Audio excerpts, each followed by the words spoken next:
Professional life हो या personal life, लोगों से किसी भी बात पर असहमति हो ही जाती है। आप चाहे कितनी भी कोशिश कर लें, किसी से भी बहस होना, अनबन होना लाजमी है। ज्यादातर लोगों को बहस या लड़ाई झगड़े में पड़ने की इच्छा नहीं होती और लोग इससे बचने की कोशिश करते हैं। फिर भी अगर किसी से बहस हो जाती है तो आइए जानते हैं कुछ साइकोलॉजिकल टिप्स जो आपके काम आ सकते हैं।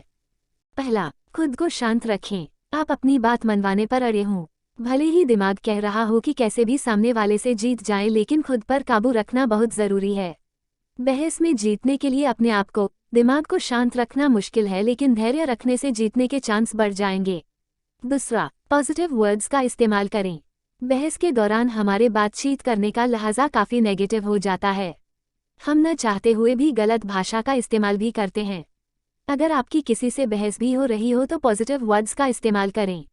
आप अपना पॉइंट साबित करने के लिए पॉजिटिव शब्दों का इस्तेमाल करें। एक मैं ही सही हूँ, बाकी सब गलत हैं वाले एटीट्यूड से बचें।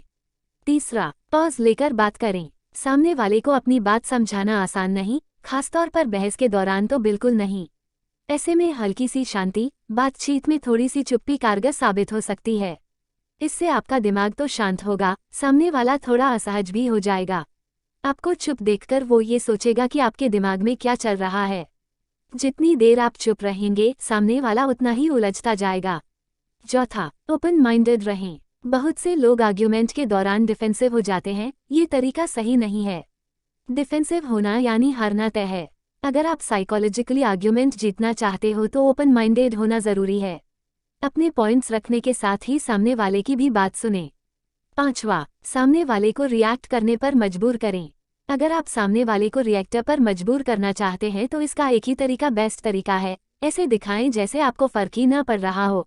भले ही आपके अंदर भावनाओं का समंदर हो, आप मुस्कुराकर भी सामने वाले को बहस में हरा सकते हो। आपको मुस्कुराता देखकर सामने वाला आग बबूला हो जाएगा और अजीबोगरीब बातें करने लगेगा। छठवां, पहले रेजोल्यूशन दें। किसी भी बहस में कॉन्फिडेंस भी जरूरी है। आपको खुद पर, अपनी बातों पर आत्मविश्वास होना चाहिए।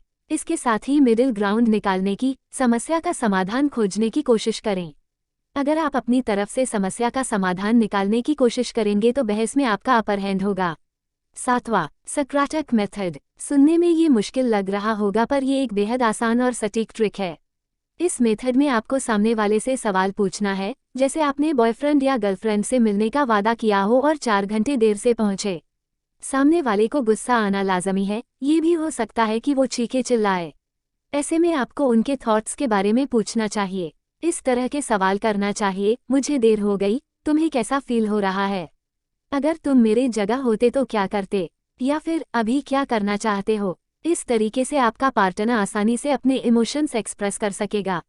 इससे आपके पार्टनर को ये भी लगेगा कि आप सिर्फ लड़ते नहीं, उनकी सुनते भी हैं। आठवां, कन्विंसिंग स्टोरी सुनाएं। ध्यान रहे कि सामने वाले पर हावी होने के लिए आपको ऐसी कहानी सुनानी है जिसमें वजन हो, जो रियल लाइफ से प्रेरित हो। कुछ लोग सिर्फ फैक्ट्स सुनकर ही यकीन नहीं करते।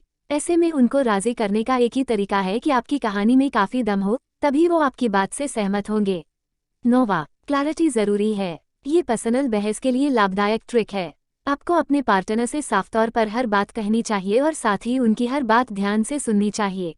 गोल गोल घुमाकर बातें न करें, इससे सामने वाला कंफ्यूज होगा और डिसएग्रीमेंट लंबी खींचेगी। 10वां, चेहरे के हाव भाव का ध्यान रखें। बहस के दौरान आपके चेहरे के हाव भाव, बॉडी लैंग्वेज में फर्क आ जाता है। अगर आप किसी को घूर घूर कर देख रहे हैं तो ऐसा जरूरी नहीं कि सामने वाला आपकी बात मान ले। Body language expert Jennifer ridden के अनुसार, सामने वाला जैसे खड़ा है, जैसे बैठा है वैसे ही बैठने या खड़े होने की कोशिश करें। ध्यान रहे कि आपके हाथ में कप, पेन, फोन या ऐसा कुछ न हो। 11वां, चीखने चिल्लाने से बचें। छोटी सी बात पर होने वाली नॉर्मल डिसएग्रीमेंट कब चीखने चिल्लाने में बदल जाती है, पता ही नहीं चलता। अगर आप सामने वाले से बहस में जीतना चाहते हैं तो किसी भी कीमत पर अपनी आवाज ऊंची न करें। अगर सामने वाला चिल्ला भी रहा हो तो आप अपनी आवाज नॉर्मल रखें। ध्यान रहे, ऊंची आवाज का मतलब ये नहीं है कि सामने वाला सही है और आप गलत। 12वां, ब्लेम गेम से बचें। अक्सर ऐसा देखा गया है कि आर्ग्यूमेंट के दौरान दोनों तरफ के लोग एक दूसरे पर उंगलियां उठाने लगते हैं। वैसे तो ये काफी नेचुरल और नॉर्मल ह्यूमन बिहेवियर लगता है, लेकिन इससे कुछ हासिल नहीं होता। जितना ज्यादा आप एक दूसरे पर इल्जाम लगाओगे, चीजें और ज्यादा जटिल होती जाएंगी। अगर सामने वाला आपका काफ़ी खास है और आप उस पर इल्ज़ाम लगा रहे हो तो ऐसे में रिश्ते पर भी काफ़ी नेगेटिव इफेक्ट पड़ सकता है। नंबर 13, ज़्यादा इमोशनल होने से बचें। बहस के दौरान कई तरह के इमोशंस महसूस होते हैं। गुस्सा आता है, दुख होता है और कई बार रोना आता है। हमें अपनी भावनाओं पर कंट्रोल करना चाहिए। अगर आपको गुस्सा आ रहा है तो ब्रेक लें, थोड़ी देर शांत होकर बैठें। आपको गुस्से में देखकर सामने वाला आपको गुस्सा दिलाने की ही कोशिश करेगा। अगर आपकी किसी से ऑफिस में बहस हो रही हो और आप गुस्सा करने लगे तो आपको अनप्रोफेशनल, इलॉजिकल भी कहा जा सकता है।